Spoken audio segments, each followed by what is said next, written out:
Good morning, student. Welcome back to this session.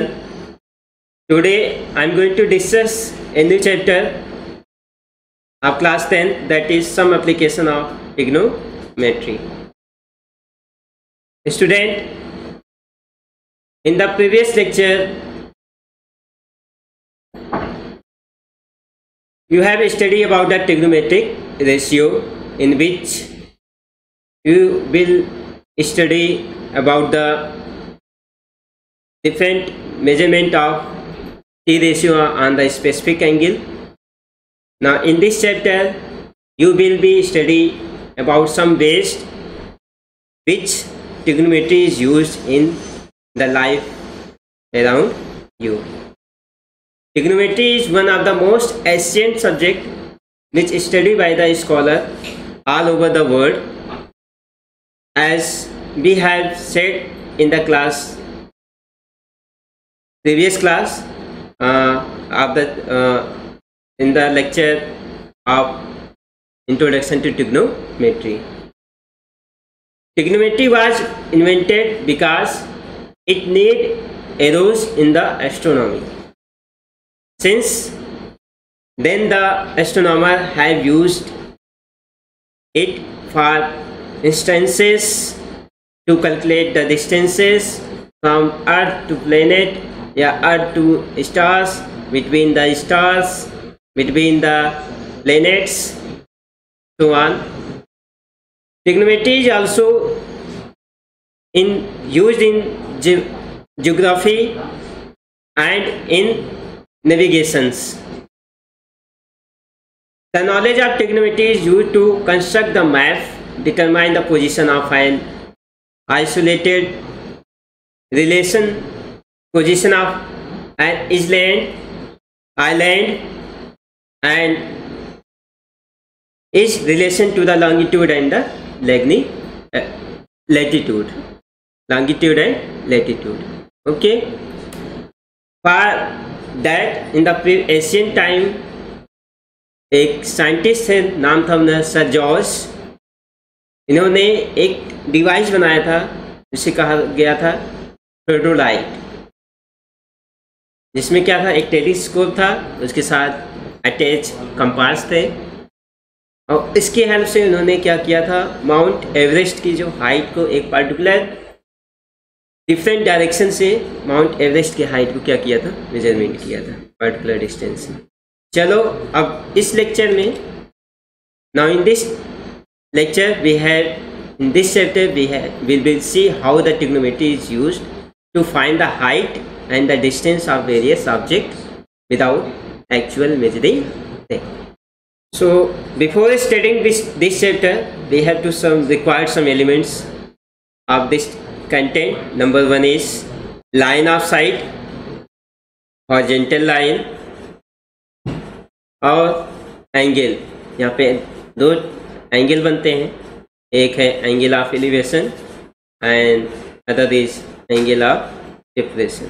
ठीक है, तो ये क्या है, लाइन ऑफ साइट क्या है, हॉरिजॉन्टल लाइन क्या है और एंगल क्या है. तो यहाँ पे ये जो चैप्टर है उसमें क्या है, रिलेशनशिप है, किसके बीच में शो कर रहा है, रिलेशनशिप शो कर रहा है किसके बीच में, बिटवीन ऑब्जेक्ट एंड ऑब्जर्वर.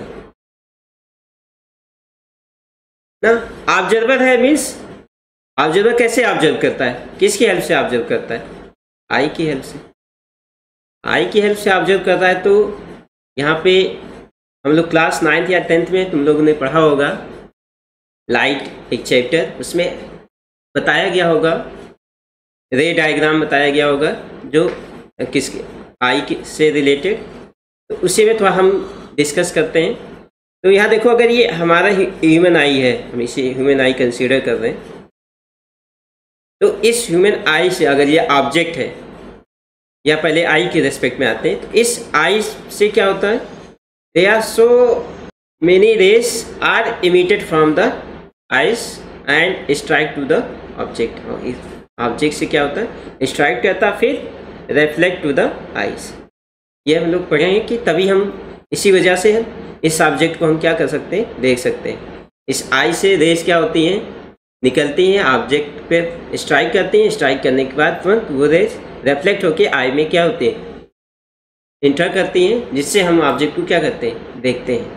तो यहाँ देख रहे होंगे कि इस आइस से कितने नंबर ऑफ रेज निकल रहे होंगे, infinite, so many rays are निकल रहे हैं। तो उन सो मेनी रेजेस में तो दो ऐसी रेज होंगी, यहाँ पे टू रेज के साथ हम लोग कंपेयर करते हैं। पहला जो रे होगा वो होगा parallel to the ground, ground के पैरेलल होगा। एक रे ऐसी होगी जो पैरेलल टू क्या होगा, पैरेलल होगा किसके, ग्राउंड के रेस्पेक्ट में। दूसरा जो रे होगा वो रे क्या होगा, मीट कर रहा होगा to the centre of the object, object, ठीक है, ऑब्जेक्ट के सेंटर से मीट कर रहा होगा, ठीक है। तो जो ऑब्जेक्ट, जैसे ये आई हमारा है, एक रे के रेस्पेक्ट में हम चल रहे हैं, ये आई है, ह्यूमन आई, ठीक, ये हमारा क्या है, ऑब्जेक्ट है, ठीक, ये ऑब्जेक्ट है। तो एक रे इसका ऑब्जेक्ट के सेंटर से स्ट्राइक कर रहा होगा, एक रे क्या होगा, इस आई से निकल रहा होगा जो ग्राउंड के क्या होगा, पैरेलल होगा। ये ग्राउंड अगर है तो ग्राउंड क्या होगा, ये पैरेलल होगा। तो इस रे को हम, जो आई से इमिट हो रही है, इस रे को हम बोलते हैं हॉरिजॉन्टल लाइन। इसे क्या बोलते हैं, हॉरिजॉन्टल लाइन। और ये जो लाइन है जो ऑब्जेक्ट से स्ट्राइक होके फिर आई में जा रहा है, इसे बोलते हैं लाइन ऑफ साइट। अब इसके बीच में हॉरिजॉन्टल लाइन और लाइन ऑफ साइट के बीच में जो एंगल बनता है, इसे एंगल कहा जाता है। और ये वेरी करता है डिफरेंट केसेस में। एक एंगल को हम बोलते हैं एंगल ऑफ एलिवेशन, उसमें एंगल ऑफ एलिवेशन, और दूसरा होता है एंगल ऑफ डिप्रेशन। अब देखते हैं एंगल ऑफ एलिवेशन कब होता है और एंगल ऑफ डिप्रेशन कब होता है। तो पहला केस देखो, जो केस फर्स्ट है, when the object lies above the observer. अगर क्या हो, जो हमारा ऑब्जेक्ट हो ऑब्जर्वर के क्या हो, एबव हो, ऊपर हो। मतलब कहने का सेंस अगर जनरली हम बोले, अगर किसी ऑब्जर्वर को ऑब्जेक्ट को देखने के लिए सर को क्या करना हो, उठाना पड़े, तो उस केस में जो एंगल बनता है वो बनता है एंगल ऑफ एलिवेशन। ये एंगल किसके बीच में फॉर्म हो रहा है, लाइन ऑफ साइट और किसके बीच में, हॉरिजॉन्टल लाइन। ये ध्यान रखना है, जो एंगल यहाँ बनेगा, इस सम एप्लीकेशन ऑफ ट्रिग्नोमेट्री में डेली लाइफ से ये क्वेश्चन रिलेट होता है। इसमें जितने भी एंगल बनेंगे वो एंगल कहाँ बनेगा, line of site and horizontal line के बीच में बनेगा। तो पहला केस हमने क्या देखा कि जो when the object lies above the observer, observer के अबव लाई करेगा। तो यहाँ देखो, अगर ये ऑब्जर्वर का आई है, ठीक, इस आई से एक लाइन इमिट कर रही है जो ऑब्जेक्ट के सेंटर के साथ क्या हो रहा है, स्ट्राइक कर रहा है। तो ये जो लाइन है इससे साइट लाइन बोले या लाइन ऑफ साइट हम बोले, ठीक। और एक आई से अगर ये ग्राउंड अगर है, इस ग्राउंड के पैरेलल निकल रही होगी, ये लाइन जो निकल रही है, ये लाइन को हम क्या बोलेंगे, हॉरिजॉन्टल लाइन बोलेंगे। और इसके बीच में ये जो एंगल बन रहा है, इसे हम नेम देंगे एंगल ऑफ एलिवेशन। ये क्या बोलेंगे, एंगल ऑफ एलिवेशन। ये ध्यान रखना, ठीक। Now come to the next one, angle of depression. अब ये केस सेकेंड है हमारा। इसमें क्या हो रहा है, जो ऑब्जेक्ट है lies below the observer, when the object lies below the observer। तो यहाँ भी एंगल ऑफ डिप्रेशन किसके बीच में बनेगा, वही दो केस बनेंगे। पहला क्या, इसके बीच में लाइन ऑफ साइट, और दूसरा क्या, हॉरिजॉन्टल लाइन। हॉरिजॉन्टल लाइन कैसे फॉर्म होगा ये बताया था कि ऑब्जर्वर चाहे जहाँ हो, चाहे ऑन द ग्राउंड हो या एबव द ग्राउंड हो, एक ऐसी ऑब्जर्वर के आई से एक ऐसी रे निकलेगी जो क्या हो, ग्राउंड से पैरेलल हो। उस लाइन को, उस रे को हम क्या बोलेंगे, हॉरिजॉन्टल लाइन बोलेंगे। तो यहाँ देखो ऑब्जर्वर क्या है, ये अगर एक हम इसे कहें ये ग्राउंड है हमारा,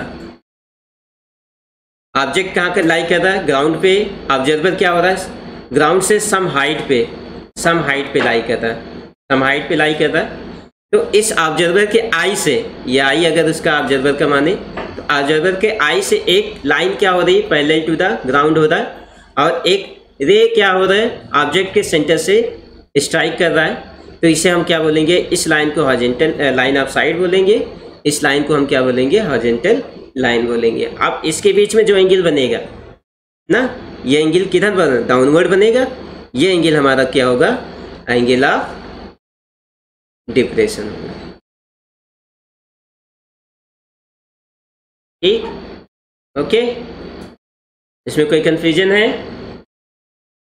इस पूरे चैप्टर में यही दो कॉन्सेप्ट हैं। पहला क्या, एंगल ऑफ एलिवेशन, दूसरा क्या है, एंगल ऑफ डिप्रेशन।